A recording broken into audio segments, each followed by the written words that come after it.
Hello, my name is Jennifer Palalonis, and I'm a professor at Ball State University. My paper today is titled GoodMaps Indoor Navigation, an Orientation and Mobility Curriculum for Blind and Low Vision Students.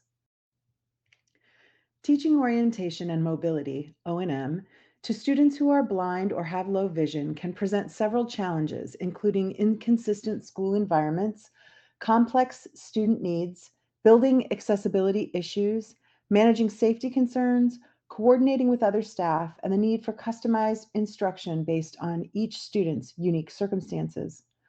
All of these challenges can affect a student's ability to navigate a school environment independently.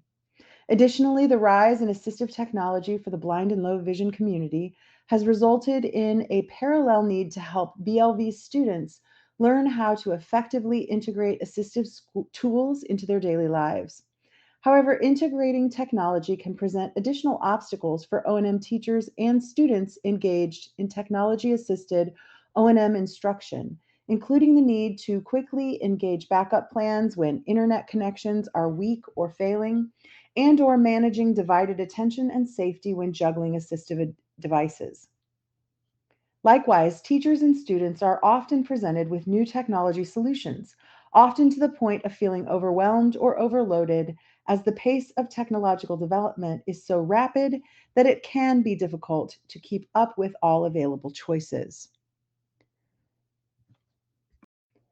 GoodMaps Indoor Navigation is an app designed to help people navigate safely and effectively with dynamic routing instructions, orientation skills, and landmark recognition. A usability and user experience study with 17 students and 11 O&M instructors at several partner schools found that teachers and students alike expressed a desire for an app to provide O&M curriculum that is custom made for teaching O&M technology and technology use together. Teachers noted that this type of classroom support would increase motivation to integrate GoodMaps and other assistive technologies into their regular O&M curriculum. Before we dive into a deeper exploration of the GoodMaps app itself, it's important to note that orientation and mobility includes all skills that individuals who are blind or low vision need to travel independently. These include self protection, which is orienting to an environment and avoiding injury when moving around without mobility aids, using a human guide or verbal and nonverbal techniques when walking with another person, cane skills, using a cane to collect sensory info about an environment for safe and independent travel, non-visual skills, including sound, touch, timing, orientation, and mental mapping to travel safely, route planning, such as collecting information about a destination, including directions for how to get there, and accessible technology, using accessible travel and navigational apps and devices. As such, GoodMaps Indoor Navigation is a smartphone app founded by American Printing House for the Blind in 2019. The app is designed for iOS and Android devices and provides turn by turn navigation for indoor spaces, similar to the way Google and Apple Maps works indoors. The app includes dynamic routing instructions, orientation aids, and landmark recognition to help users travel safely and effectively indoors. The app is fully screen reader and talkback compatible for blind and low vision users. The image that you see here shows three screens of the GoodMap experience. First time GoodMaps users encounter an interactive tutorial that explains basic app functionality. Once checked into the GoodMaps building, users can choose a walking route or one that avoids stairs. While en route, sighted users can view an augmented reality view of the environment that includes directional arrows superimposed on the screen, as well as a map view that can be expanded and minimized. All GoodMap screens are also readable with a screen reader or talkback for blind users. To create a GoodMaps enabled map, a technician must scan a facility with a LiDAR camera that captures 360-degree images, measurements, and video. In 2021, an APH-sponsored grant provided funding necessary to scan 7 schools for blind and low vision students across the country. Partner schools included California School for the Blind, Kentucky School for the Blind, Perkins School for the Blind, South Dakota School for the Blind and Visually Impaired, Texas School for the Blind and Visually Impaired, Utah School for the Deaf and Blind, and Washington State School for the Blind. During prior research that focused on use of GoodMaps in school environments, teachers expressed that to effectively implement the GoodMaps app in their classrooms, they would like to have access to a ready-made curriculum packet that includes specific lessons they can use with students. Teachers said this type of classroom support would increase their motivation to integrate GoodMaps into the regular orientation and mobility curriculum in their schools. As a result of this work, a GoodMaps orientation and mobility curriculum was developed that includes specific lessons teachers can implement, assignments, activities, and assessments that can be used in any O&M classroom. Initial curriculum development was informed by those semi-structured interviews to elicit feedback about content and format. Teachers noted that any curriculum should follow a standard lesson plan format, should introduce the GoodMaps app and smartphone accessibility tools, should allow students to practice using app features, should include fun, gamified lessons, and should build and foster core digital literacy skills. Thus, an initial curriculum was developed that included first an introduction to GoodMaps, including about indoor navigation, GoodMaps features, terms and definitions, instructions about how GoodMaps works, and how to access the app on the Apple App Store and Google Play Store.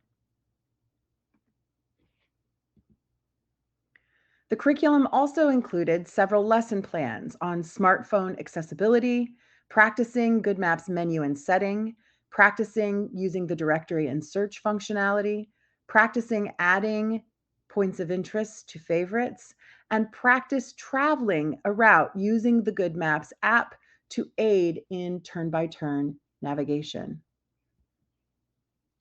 The curriculum was presented in a number of different formats, including a PDF packet and a website built in Google Classroom. You can see here a very sort of brief overview of what those lesson plans look like.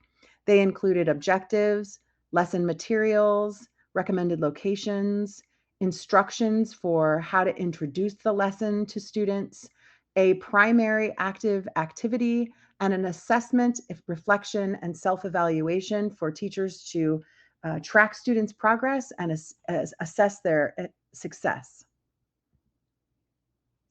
The curriculum also included a number of challenges and games, including a lesson on using GoodMaps in a field trip setting, using GoodMaps to create an obstacle course for blind students in a school to practice their navigation skills in complex environments, and using GoodMaps to develop a scavenger hunt in the school. Once the initial curriculum was developed, we engaged in a multi-methods evaluation. First, teachers were asked to review the curriculum in one of those 3 different formats. Then teachers completed a feedback survey designed to elicit feedback about the curriculum and/or recommendations they have for improvement. Then teachers were asked to choose and execute at least 3 lesson plans with their students. Students were then asked to review the readings in class materials. Students were also given feedback surveys. After completing each lesson, they were invited to complete surveys designed to elicit feedback about the lessons that they engaged in, particularly how fun they thought they were, as well as what they learned from the lesson. Then each teacher and their students together engaged in follow-up interviews to provide more organic feedback about the lessons that they experienced. And finally, the teachers all participated in a focus group to discuss the curriculum, provide feedback, and brainstorm ideas for improving and evolving the curriculum for future use. My paper, which can be found in the conference proceedings, chronicles in detail Likert scale responses to quizzes with both teachers and students and rates various aspects of the curriculum. However, in the interest of time, I'm going to focus on some of the high level results that came from our interviews. Regarding lesson plans, teachers noted a few areas for improvement. They recommended that we consider including a lesson on adding and customizing points of interest.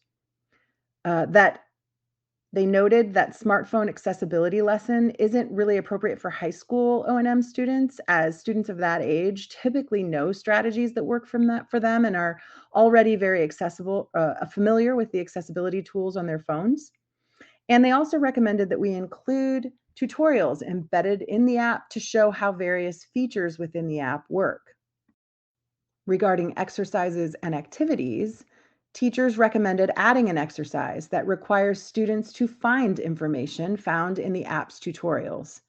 They also noted that games and exercises are well written and would be fun to engage in with students. They asked us to consider adding a troubleshooting session about things to try if the app isn't working well in a particular environment. And the class materials section was noted to be thorough and articulated well. However, they noted that some students may struggle with some concepts, and younger students may need more materials and references to help them understand some of the more complex concepts related to indoor navigation. Teachers also noted that orientation and mobility is usually taught one-on-one between an O&M teacher and a single student. So they asked that lessons be written so that they're understood to be one-on-one with students as opposed to in groups of students as more traditional classrooms might be. They asked us to organize content so that the exercises are combined with each lesson plan, add a checklist that allows teachers to track whether students are making good progress, develop a website dedicated to the curriculum so that it's easy for teachers to access. Consider making lessons beginner, intermediate, and advanced so that teachers have a better sense of the ability level that is required to complete a particular lesson. Provide modifications based on students' age and ability, and revise lessons so that there are both longer and shorter versions of each lesson because O&M classes can often vary in length. Regarding curriculum content, teachers noted that the glossary of terms can be kind of daunting and dense, especially for younger students. So they recommended considering ways to organize it so that it's not such a long read. They recommended activities that get students up and moving, saying that those are more engaging for students. They noted that the reading assignments aren't always as interesting as the active lessons, so limit those and keep them short so that students don't get bored. Consider adding digital badges or points that gamify lessons and motivate students to complete activities for fun. Consider adding course materials that help explain what digital literacy is and its importance to blind and low vision students, and add lessons on things like cardinal directions, stair techniques, shorelining, and echolocation, all skills that are taught in orientation and mobility classrooms. Finally, teachers noted that having the app available for use in all school buildings would make regularly using the app and curriculum more realistic and motivating. Many of the blind, low vision schools across the country are actually larger campuses that include multiple buildings. And for this particular study, only one building on each campus was GoodMaps enabled. So we're looking at ways to expand that. Consider making GoodMaps available at some off-site locations near schools, like maybe a nearby library or train station, as O&M instruction often involves going off campus to teach students community and independent navigation skills.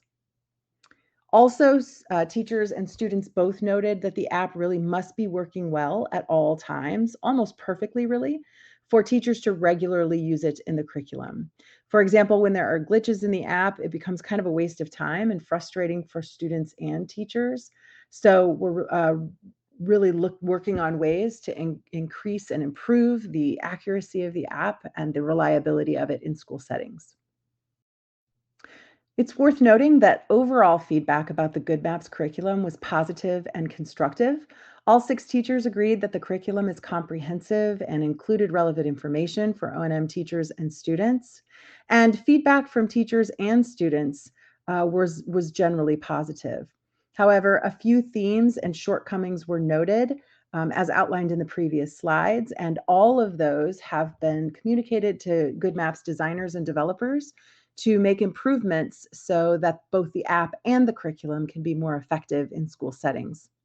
Students were also very enthusiastic about the curriculum. Most noted that it was fun and helpful, emphasizing that they liked the gamified lesson plans like the scavenger hunt and the obstacle course lessons the best. Again, based on the feedback, the GoodMaps curriculum was improved. A website was developed, and schools were given access to freely use the GoodMaps curriculum in their orientation and mobility classrooms. Although this study was very specific to the GoodMaps app and to the GoodMaps curriculum, I think that the findings from the research could be useful for other developers who wish to develop tools that students and teachers can use in their classroom. If developers wish for their apps and assistive tech tools to be introduced to students, they should provide lesson plans and materials to support teachers who are inundated with new devices, software, and apps. Teachers don't have the time and often the resources to learn to new technology at the rapid pace that it's sort of being developed and introduced to them. And so when building educational apps like this, particularly for orientation and mobility teachers and or teachers dealing with students with disabilities, providing that extra curriculum that helps guide them in how to implement the technology effectively and how to kind of hit the ground running quickly with the technology is critical. Teachers are most likely to adopt technology that kind of removes the hurdle of in-depth lesson planning. It's also important to involve educators in the curriculum development process. Too often, designers and developers think they have a good idea for educational technology, and they don't take the time to bring those stakeholders into the process and get ongoing and iterative teacher feedback as they develop those solutions. So I think the process outlined in my paper could serve as a roadmap for other tech developers who wish for their products to be adopted by teachers. Finally, aligning any technology curriculum with important digital literacy concepts can elevate a tech-based curriculum beyond the product it's based on. This way, teachers and students learn transferable skills that can be applied to other areas of their lives. Digital literacy is about more than just the functional use of technology, but it includes things like critical thinking, creativity, communication, and other high level, ways of thinking and doing that help students understand how to effectively integrate technology into their lives. And this is particularly important for students with disabilities.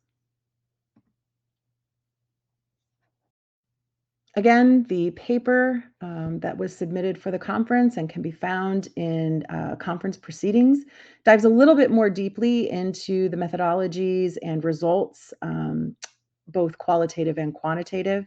And so I invite you to read that paper and reach out to me if you have any questions or would like to discuss further. Thank you so much for your time.